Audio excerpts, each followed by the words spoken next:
Lev Shestov was not the kind of philosopher who built systems. He was the kind who shattered them. In a world fascinated by logic, certainty, and order, he whispered a different truth, one born from suffering, from silence, from the unknowable regions of the human soul. Long before Camus wrote of the absurd, before Sartre spoke of the anguish of freedom, before philosophers turned their attention to the meaninglessness of existence, Shestov stood alone at the edge of reason and said, "The world is not a problem to be solved. It is a mystery to be endured." His life, like his thought, was a revolt, not against any government or ruler, but against the tyranny of necessity, the belief that things must be as they are and cannot be otherwise. He challenged the idea that reason could answer the deepest human questions, that philosophy could offer peace, or that God was bound by logic. To him, philosophy was not a comfortable academic game. It was a cry in the night, a desperate effort to find light in a universe where certainty does not exist. Lev Shestov was born in 1866 in Kiev, in the Russian Empire, into a Jewish family of merchants. He was expected to become a lawyer or a businessman, something useful, stable. But Shestov never cared for stability. His life was marked by a profound unease with the ordinary. Even as a young man, he was captivated not by answers but by questions that tore at the heart of existence. His parents wanted him to follow the path of reason, but he was already drifting toward another horizon. At university, he studied law and mathematics, yet he found no comfort in formulas. The more he learned, the more he sensed that beneath all the rational explanations of life there was something raw, irrational, tragic, and sacred. His doubts deepened when he experienced personal tragedy, death, illness, alienation, experiences that broke down his trust in the stability of life and the promises of reason. In Russia, the intellectual climate of his time was dominated by rationalism, socialism, positivism, the belief that science, progress, and reason would solve human suffering. But Shestov saw suffering as something that no equation, no political system, no philosophical idea could erase. Suffering was not a problem. It was a condition of life. He admired Fyodor Dostoevsky, whose novels explored crime, guilt, faith, and despair. Dostoevsky wrote of people who could not fit into society's neat categories, people who cried out against the logic of the world. Shestov, like Dostoevsky, believed that human beings are not rational creatures searching for truth, but spiritual beings struggling for hope. Not the hope of progress or success, but the hope that life has meaning even when reason cannot find it. As Shestov began to write, he found himself at war with philosophy itself. He believed that Western thinking, from Plato to Hegel, was built on the false idea that truth is rational, eternal, and necessary. These philosophers believed in laws of logic, laws of nature, laws of morality. They believed that God, if God existed, must obey these laws. Shestov rejected all this. He believed that necessity, the idea that things must be as they are and cannot be otherwise, was the greatest lie ever told. For if God is truly God, he said, then nothing is impossible for him.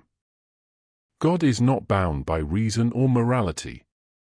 God is freedom itself, the freedom to overturn all laws, to make the impossible possible. Shestov called this kind of faith against reason. It was not blind belief. It was a leap into the unknown. It was Abraham walking up the mountain to sacrifice Isaac, not knowing why, not trying to explain it. Faith, for Shestov, was not understanding God. It was trusting God when everything in the world tells you not to. This is why Shestov's philosophy is often called the philosophy of the absurd before the absurd. He never used the word absurd in the same way Camus did, but he lived inside its meaning, the collision between human longing and an indifferent universe. He believed that the world does not make sense, and yet we keep searching for meaning. This search, he said, is not a mistake. It is what makes us human. The problem is not that the world is absurd. The problem is that we try to escape the absurd with lies of reason, progress, science, morality. Shestov wanted us to face the abyss, to stand before the darkness and not turn away. Because only there, in the place where reason fails, faith is born. Shestov moved to Switzerland and later to Paris after the Russian Revolution. He wrote in isolation, with few friends and little recognition. His books were not popular. They were difficult, poetic, unsettling. He wrote about Shakespeare, Pascal, Kierkegaard, Dostoevsky, Nietzsche, writers who struggled with despair and faith. He found in them a secret truth, that real thinking begins where reason breaks. That the greatest philosophers were not the ones who built systems but the ones who suffered. To Shestov, philosophy was not about clarity. It was about survival. It was about asking, how can I go on living when everything I believed in has collapsed? For him, the highest form of thought was not logic, but prayer, not the prayer of religion, but the prayer of the soul that has lost everything and still hopes. One of his most important ideas is the distinction between Athens and Jerusalem. Athens represents philosophy, reason, logic, necessity. Jerusalem represents faith, revelation, miracle, and the belief that with God, all things are possible. Western philosophy, he said, has always chosen Athens over Jerusalem. It has chosen truth over freedom, necessity over hope. But Shestov said that philosophy must return to Jerusalem, not to religion as a system, but to faith as an act of defiance against reason. He did not mean that we should reject science or logic in everyday life. He meant that when it comes to the deepest questions, life, death, meaning, suffering, reason cannot save us. Only faith can. Not faith in a doctrine or ritual, but faith that life has meaning beyond what we can understand. Many called him a nihilist, but he was not. Nihilism says there is no meaning.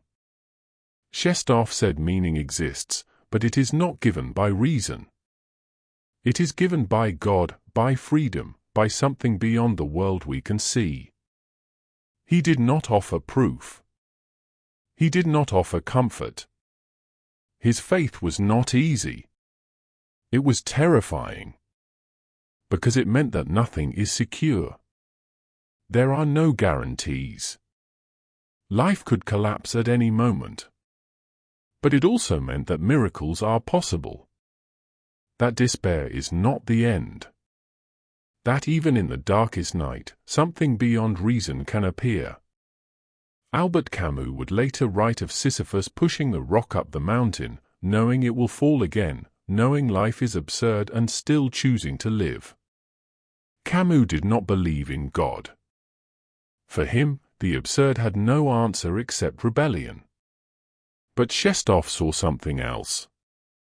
He saw that when reason fails, we do not have to choose despair or rebellion alone. We can choose faith, not as a final answer, but as a cry for the impossible. Shestov influenced thinkers like Camus, Levinas, and even Sartre, not because they agreed with him, but because he forced them to confront the limits of reason. Camus admired Shestov for his honesty, but he could not accept his leap to God.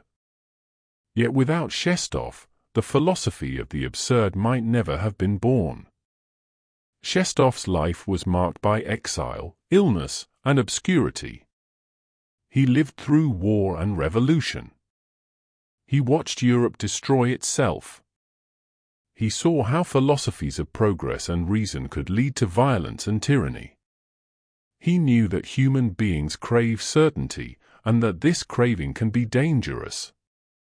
He believed that real freedom is not the ability to do what we want. It is the ability to question everything, even the most sacred truths.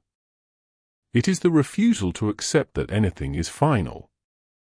Even death, he said, is not final if God exists. This was not optimism. It was a radical hope, hope against hope.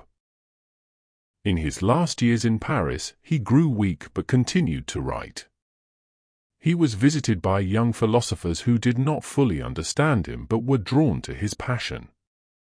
He spoke softly, like a man who had seen something others could not. He died in 1938, just before the world would once again descend into madness.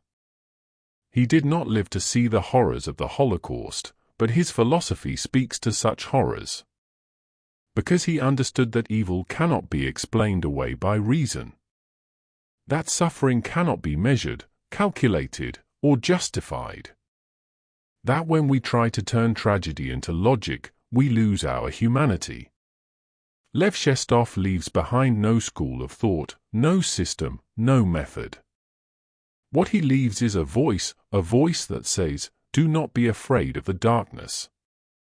Do not cling to certainty. Do not worship reason. Life is deeper than thought. Truth is stranger than logic. God is greater than necessity. And when you stand at the edge of despair, when everything collapses, when nothing makes sense, that is not the end. It is the beginning. The beginning of real philosophy. The beginning of faith. To speak of Shestov today is to speak against a world obsessed with control, data, and certainty. We live in an age where everything is measured, explained, predicted. But inside many people, there is still a quiet voice that says, there must be more. Shestov speaks to that voice. He reminds us that the human soul is not a machine. That life is not a problem to be solved. That love, suffering, hope, and faith do not follow the laws of logic. Some might find his ideas unsettling. He does not offer peace. He does not tell us that everything will be all right. He tells us that everything might fall apart, and yet we must still live, still hope. He invites us to stand where reason ends, and to wait, not for answers, but for grace. In the end, Shestov teaches us something simple but profound, that the most important things in life are not logical. They are mysterious. They are fragile. They are sacred. And perhaps the task of philosophy is not to solve the mystery, but to protect it.